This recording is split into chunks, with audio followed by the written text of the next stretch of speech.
मुख्यमंत्री रेखा गुप्ता पर जन सुनवाई के दौरान हुए हमले के बाद पहली बार अपने कैंप कार्यालय में मुख्यमंत्री ने जनता दरबार लगाया, जहां पर सुनियोजित ढंग से लोग अपनी समस्याएं लेकर मुख्यमंत्री के पास पहुंचे। इसके साथ साथ सुरक्षा के भी कड़े इंतजाम देखने को मिले। मौके पर हमारे संवाददाता विशाल सिंह ने बातचीत की मुख्यमंत्री से मिलने आए कुछ लोगों से।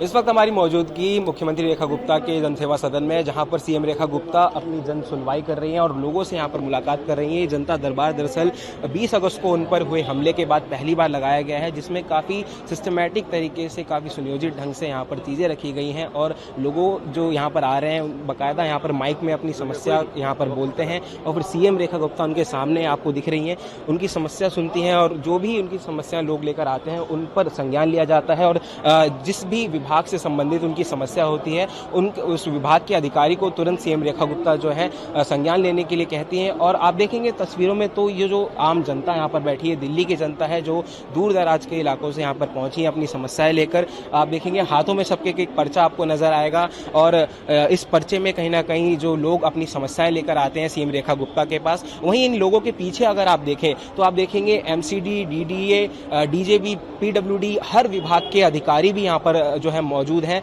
ये अधिकारी इसलिए यहाँ पर बैठे हैं ताकि जब लोग यहाँ पर जो अपनी समस्याएं लेकर आते हैं, जिस भी विभाग से संबंधित उनकी समस्याएं होती हैं, तो उस विभाग को सीएम रेखा गुप्ता जो है बुलाती हैं, संज्ञान में लेती हैं और फिर ये जो अधिकारी यहाँ पर बैठे हैं वो लोगों की समस्याओं को आगे जो है उस पर संज्ञान लेते हैं। तो काफ़ी आप देख सकते हैं सिस्टमैटिक तरीके से यहाँ पर जो है चीज़ें हो रही हैं, क्योंकि 20 अगस्त को जब मुख्यमंत्री रेखा गुप्ता इसी प्रकार जन सुनवाई कर रही थी, उस दौरान एक व्यक्ति ने आकर उन पर हमला कर दिया था, जिसके बाद अगला जो बुधवार था उस दौरान सुनवाई नहीं हुई थी। लेकिन सीएम रेखा गुप्ता ने कहा था कि उन पर चाहे कितने भी हमले हो जाएं वो पीछे हटने वालों में से नहीं है और वो जनता की सेवा के लिए तत्पर रहेंगी। तो यही आप देख सकते हैं, पहले जो जन सुनवाई होती थी वो सीएम रेखा गुप्ता के जो आवास का परिसर है उसके अंदर की जाती थी, लेकिन अभी जो बाहर का लॉन एरिया है यहाँ पर एक पूरा एक रूट बनाया गया है जहाँ पर लोग आते हैं। आप देख सकते हैं बाकायदा कुर्सियां लगाई गई हैं, बैरिकेड्स आपको नजर आएंगे, लोग कतारों में खड़े हैं यहाँ पर अपनी समस्याएं लेकर। कुछ लोगों से हम बातचीत करने का भी प्रयास कर सकते हैं।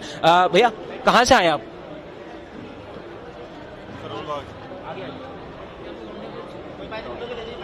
आगे आ जाइए, थोड़ा आगे आ जाइए। करोलबाग से आए? हाँ जी सर। क्या समस्या लेकर आए? सर पुलिस स्टेशन में हमारी सुनवाई नहीं हो रही। तो आप सीएम के पास हैं, आपको उम्मीद है यहाँ पर आपका हल मिलेगा, समाधान? हाँ जी सर मिलेगा। जी मैम, क्या नाम है आपका? मेरा नाम अरुणा सिंह है, मैं करोलबाग से आई हूँ। मैडम से ये जो थाने में पुलिस वाले हैं ये हमारी सुनवाई नहीं कर रहे। क्या परेशानी है? परेशानी है वो सील लगवाई हुई है 4th फ्लोर पे और वो 3 बार सील तोड़ चुका है। तो आप सीएम से मिलने जा रही हैं, कितना भरोसा आपको कि आपकी समाधान? बहुत। हाँ जी। तो ये अब देखिए और भी कुछ लोग यहाँ पर बैठे हैं, सबके हाथों में आपको पर्चे नजर आएंगे। कुछ उधर चलते हैं हम थोड़ा आगे, वहाँ पर लोग काफ़ी लंबी जो है यहाँ पर लाइन लगी हुई है, क्योंकि लोगों की समस्याएं काफ़ी ज़्यादा होती हैं तो कतारें भी कहीं ना कहीं लंबी हो जाती है। और कुछ लोगों से बातचीत करेंगे। जी कहाँ से आए आप? सर मैं दिल्ली से आया हूँ, दिल्ली सरता बिहार से आया हूँ। क्या समस्या लेकर आए? समस्या ये है कि मेरा नाम गणेश प्रसाद है और मेरी लड़की है 9th क्लास में स्कूल में एडमिशन कराना था, सरकारी स्कूल में, और उसका एडमिशन नहीं हो रहा है। मैं 2 साल से परेशान हूँ। उसके बाद टीसी नहीं है, क्योंकि इस बीच में आज सीएम से मिलने आए हैं, कितना भरोसा है यहाँ पर कि समाधान मिलेगा? और तो मेरे को 1 महीना हो गया, 1 महीने से अभी काम तो मेरा हुआ नहीं सर, अभी तक नहीं हुआ सर। मैं 2-3 बार आ चुका हूँ यहाँ पे, मैंने पर्ची दे रखी है अपनी लगा के, लेकिन अभी तक मेरा काम नहीं हुआ सर। कोई कॉल भी नहीं आई मेरे को अभी तक। तो ये दोबारा मिलना है और भी कुछ महिलाएं, इनसे भी बातचीत करेंगे। ये मैम कहाँ से आई? मैं रोहिणी से आई हूँ। क्या समस्या लेकर आई? है कुछ समस्या है। चलिए, कुछ प्राइवेट समस्या है, लेकिन आपको भरोसा है यहाँ पर क्या सीएम के पास आके समाधान मिलेगा, इसलिए आप यहाँ आई? भरोसा है तभी तो आई हूँ। रेखा जी हमारी अपनी हैं और ना एक औरत की तकलीफ को समझ सकती है। इसी उम्मीद के साथ आई हूँ कि जो इंसाफ कहीं नहीं मिल रहा है वो यहाँ मिल जाए।